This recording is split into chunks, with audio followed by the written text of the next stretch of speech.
Mesdames, Mesdemoiselles et Messieurs, bonjour. Soyez les bienvenus sur notre chaîne de télévision, la GMTV, la chaîne du Penser Autrement. Aujourd'hui, nous avons le plaisir d'accueillir sur le plateau M. Magueye, économiste. Nous allons parler d'un thème important. Quel projet de société pour l'humanité après le coronavirus? Bonjour, M. Gueye. Bonjour. M. Gueye, le monde est en train de se déconfiner progressivement. Quelles leçons faut-il en tirer de ce coronavirus? Alors, je vous remercie beaucoup. C'est une question très pertinente. Effectivement, comme vous l'avez dit, le monde est en train de se déconfiner progressivement, mais à des rythmes différents suivant les continents. Je pense que c'est une occasion historique de procéder à une introspection, de manière à voir réellement qu'est-ce qui s'était passé, quelles sont les causes de cette endémie du coronavirus. Il est clair que le moment venu, les historiens pourront nous dire si la cause était accidentelle, c'est-à-dire liée à des effets sanitaires, ou bien si cette cause-là est liée à, j'allais dire, à des facteurs criminels, pour la simple raison que, vous savez, avec les luttes de géopolitique au niveau mondial, certains États n'hésitent pas à utiliser ce qu'on appelle des armes chimiques. Mais ça, ce sont les historiens qui nous le diront. Mais en ce qui me concerne, je pense qu'il est vrai que la crise elle est sanitaire, mais je pense qu'effectivement, ces causes sont métaphysiques. Ces causes sont métaphysiques. Parce que comment comprendre que de grandes puissances internationales, des puissances jadis indéboulonnables sur le plan économique, sur le plan politique, sur le plan social, en soit arrivées à éprouver d'énormes difficultés pour maîtriser un virus très petit. Je crois que ça, il faut vraiment se poser cette question sur l'angle métaphysique. Alors, par ailleurs, ce qu'il faut également dire, c'est que la Terre ainsi que l'univers fonctionnent sur la base d'un système qui a été programmé. Et ceci a été programmé par qui, monsieur? Par son créateur, par le Seigneur Dieu. Voilà, par le Seigneur des mondes qui a créé tout cela. Et la Terre répond à une logique, comme je le disais, programmatique, avec des objectifs, avec également, je dirais, des plans d'action, et avec également des instruments d'autorégulation. Et parmi, par exemple, les équilibres qui fondent aujourd'hui notre univers, je vais vous donner quelques exemples. Par exemple, comme vous le savez, c'est l'alternance de la nuit et du jour. C'est l'eau de la mer, mais également du fleuve qui ne se mélange jamais. C'est la création d'espèces qui sont appelées vraiment à se régénérer. C'est également le fait que les montagnes aient été mises sur la terre à des endroits vulnérables pour les stabiliser.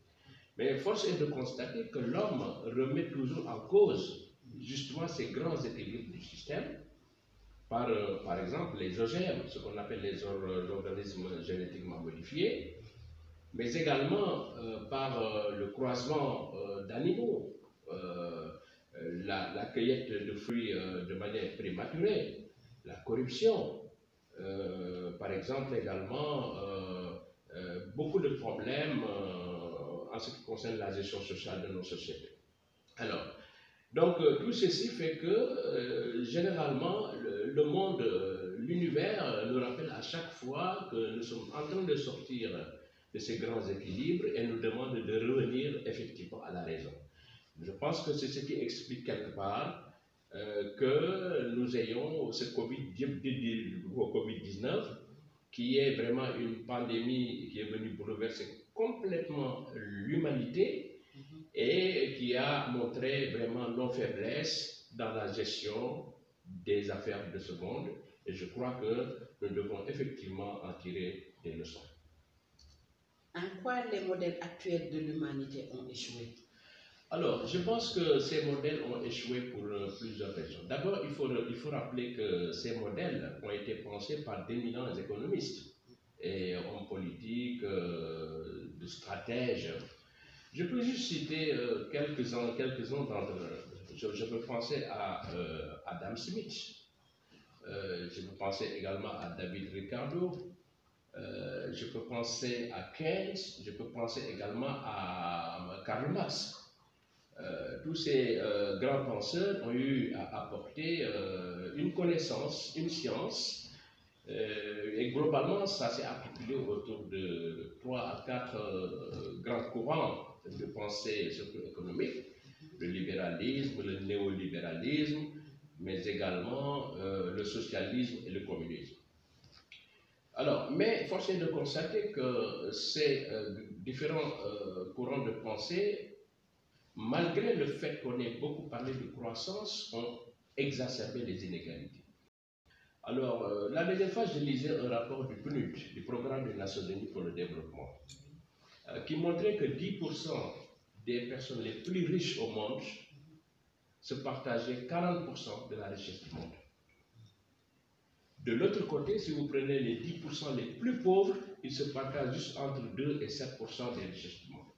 Donc déjà, il y a un problème d'inégalité qui a été exacerbé par des courants de pensée qui n'ont pas tenu compte de tous les facteurs nécessaires pour arrimer notre planète effectivement au progrès. Donc ça, c'est la première chose.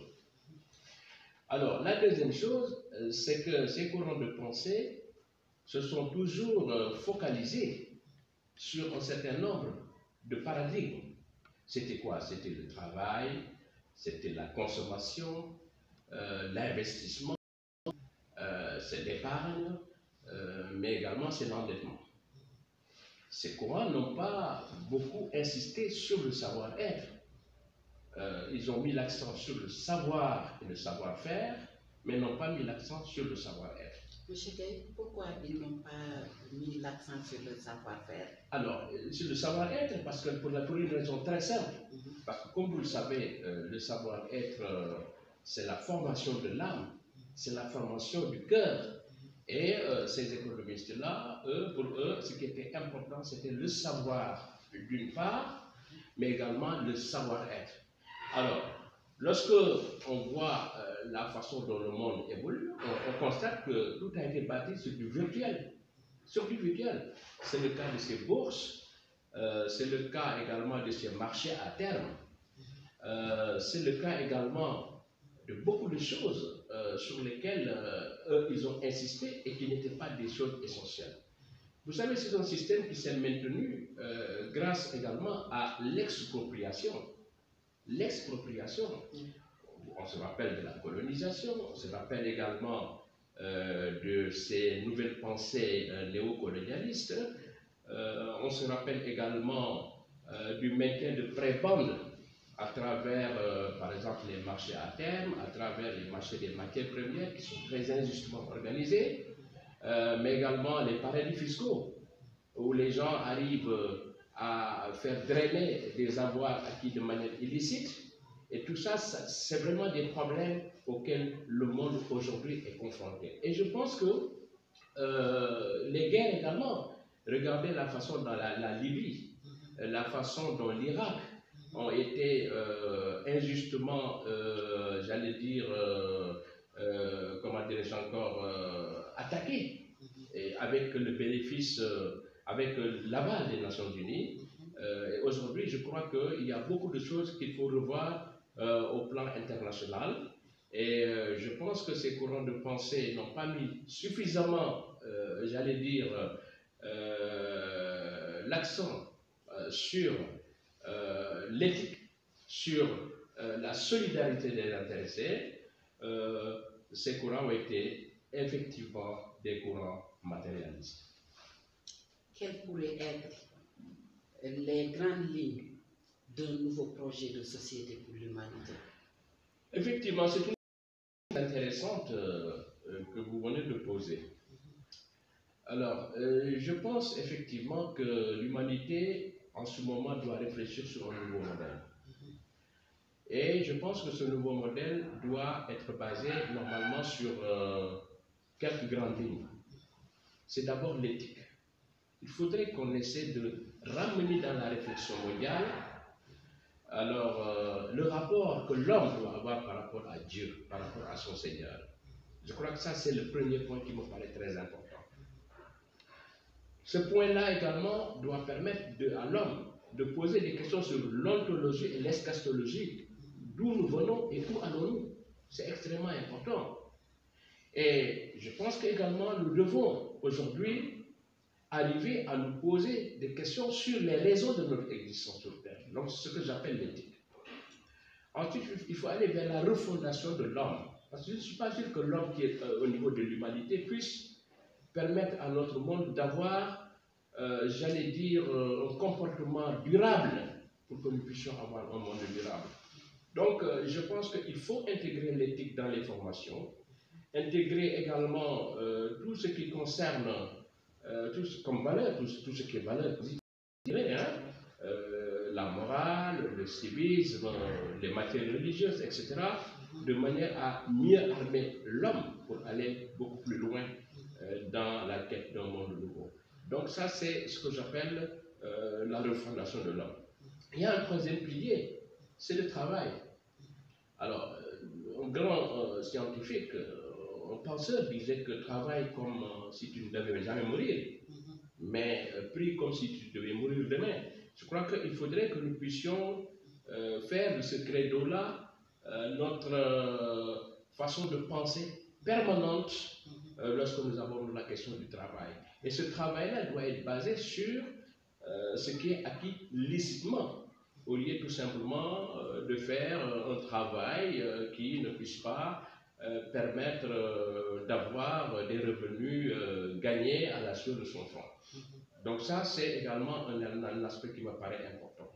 Alors l'autre aspect, à part le travail maintenant, c'est d'avoir quelque part un couple, j'allais dire consommation, investissement et solidarité, qui puisse être tranché avec l'épargne telle que c'est vu par le monde occidental. Parce que vous savez que la consommation doit être une consommation désormais qui évite le gaspillage. De même que l'investissement. Mais à côté d'une épargne simplement au niveau des banques, il faut penser à une solidarité, solidarité des intéressés. Vous savez, tout à l'heure, vous m'avez posé la question de savoir qui est à l'origine de cette création, c'est Dieu. Et vous savez que Dieu, aujourd'hui, nous a dit dans tous les livres saints que cette solidarité des intéressés, il le rémunère. Et ça peut aller de 10, et ça peut être multiplié jusqu'à 700. Voyez-vous, mais ça n'a rien à voir avec les taux d'intérêt tels que nous avons l'habitude de les voir dans le système financier. Et enfin, je pense qu'il faut également revisiter la question, je dirais, du financement de nos pays, du financement, de manière à avoir plus d'autofinancement, plus de participation dans ce financement-là, et cela nous permettrait éventuellement d'éviter des situations d'indignité dans lesquelles baignent nos pays dans ce concert des nations. Voilà un peu les différents éléments sur lesquels je pense que nous devons axer la réflexion. Là, je suis en train de réfléchir sur quel est le meilleur modèle aujourd'hui au niveau de l'humanité qui peut incarner cette façon de voir, de manière à considérer ce meilleur modèle-là comme peut-être un début et l'améliorer au fur et à mesure. Et je pense que dans les prochains jours, peut-être dans le cadre d'une émission, je pense qu'effectivement, on pourra proposer un modèle que nous pensons être un modèle qui puisse incarner cette théorie que nous venons effectivement de dire. Ça, c'est important pour nous, surtout au Sénégal en particulier. Merci. Vos réponses ont été très pertinentes. Mesdames, Mesdemoiselles et Messieurs, nous arrivons à la fin de cette émission, mais nous vous donnons rendez-vous à très bientôt sur votre chaîne de télévision, la GMTV, la chaîne du Penser Autrement. Mais ne quittez pas, la version en Wolof va venir. Au revoir. GMTV, la chaîne du Penser Autrement.